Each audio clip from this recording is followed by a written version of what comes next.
on the staff of the Navy's Chief of Naval Operations as the Director of Information Warfare Integration Directorate. There's a big title. He's also the Navy's Senior Meteorologist and Oceanographer. He hails from Camillus and is a graduate of West Tennessee High School and SUNY Maritime. Please welcome Rear Admiral John Okon of the United States Navy.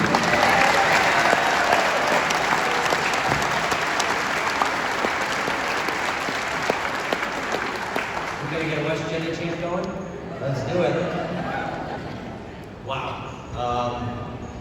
So as I got off the plane, my lovely wife looked at me and says, "So John, what are you going to talk about?" And I said, "I don't know, probably going to wing it." She turned to me, she's down here, she turns to me and she goes, "Remember, Julius Caesar made long speeches, his men killed him. So I will be brief. But I want to do a couple things. Because it's really important for me to be back here in my hometown where my journey started over 31 years ago. But first, I want to get a big welcome or a big thank you for the entire team Honor Flight Syracuse.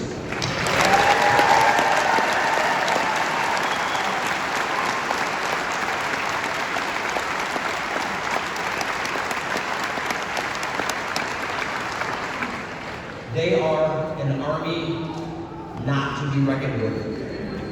They provide every detail, they took care of everything, they come together as one, and they gave every veteran a day that they didn't want, that they wanted for nothing. Everything was there. You know, if you've been in the military, people ask you that question a lot, are you in the service? And we say yes, and then we answer with a branch. That question comes with another aspect of it. Yes, you're in the service, in a department, and in an armed force, but you're also in the service of others. And I can tell you, Team Honor Flight Syracuse, you are in the service. You are absolutely in the service of others.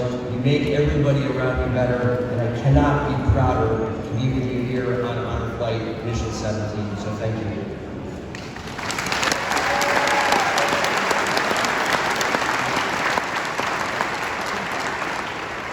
To the local community, where was everybody last night in the dome? They had priorities, and that was getting enough sleep to be ready today to send our 80 veterans back to DC to honor them the way we need to. To the community, to the local community, north to south, east to west, and right in downtown, I want to say thank you. This is a very special town and a very special community that's surrounded. It's a town that's made up of integrity-based, tough leaders, hardworking. They know hard work's a talent equalizer, and they never forget about their own. And so from the bottom of my heart to the entire central New York, I'm absolutely proud to be part of this community, always have been, always will be. And when I say from upstate, this is what I mean. We are from upstate.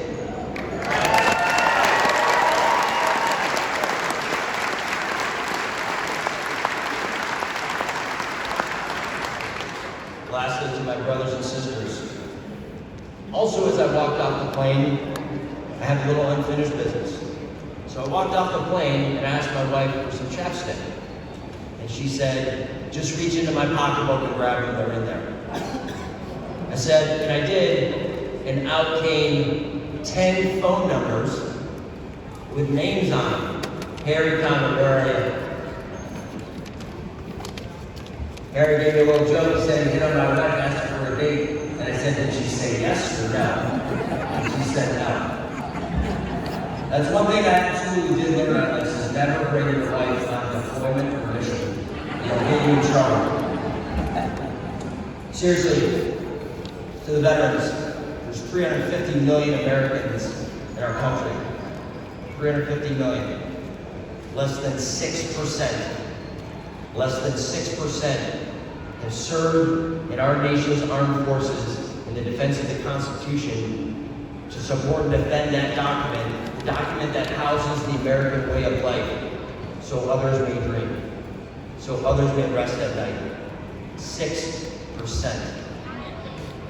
And so to the portion of that 6% that is here today, brothers and sisters, it was my honor to walk with you. Now I know I look a little different now than I did on the plane or on the bus, but that was for great purpose.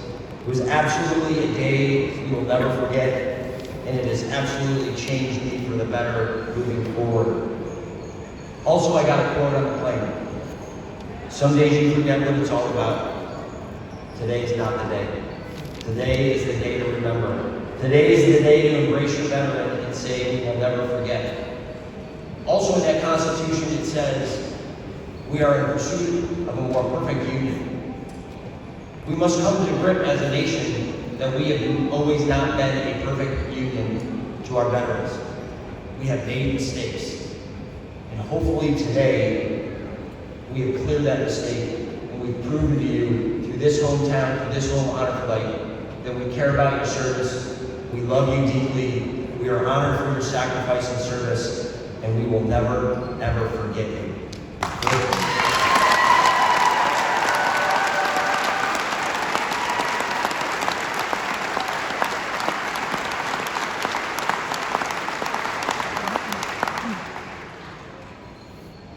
Because peace does not preserve itself. That is why you serve. You serve so others may dream. And today, I just cannot say enough about the emotions that I've had today, walking, engaging, talking with you. My new devil dog, Ray McKnight, absolutely incredible Ray. Humble to the bone, and I know each one of you have that same humble being, that same humble seed that's in your soul. And so as you walk out today and you embrace your loved ones, know that the 350 million Americans around the country, those that have gone before us to defend freedom and democracy around the world, that is you, that we love you, we support you, we honor you, and I will tell you as the bearer of that cross right now, we will never forget what you gave for this great country.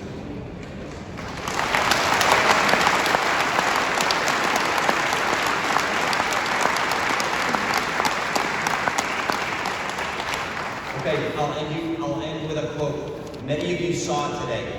If you walked around the World War II Museum, or World War II Memorial, you saw this engraving from Harry S. Truman. It is absolutely fitting as we end the mission and you get embraced by your loved ones, and you get embraced by the local community, and you get embraced by this country. And I start with quotes. Our debt to the heroic men and women and valiant women in the defense of our country can never be repaid. They have earned our undying gratitude. America will never forget their sacrifices. Godspeed, brothers and shipmates. I love you all. Bye.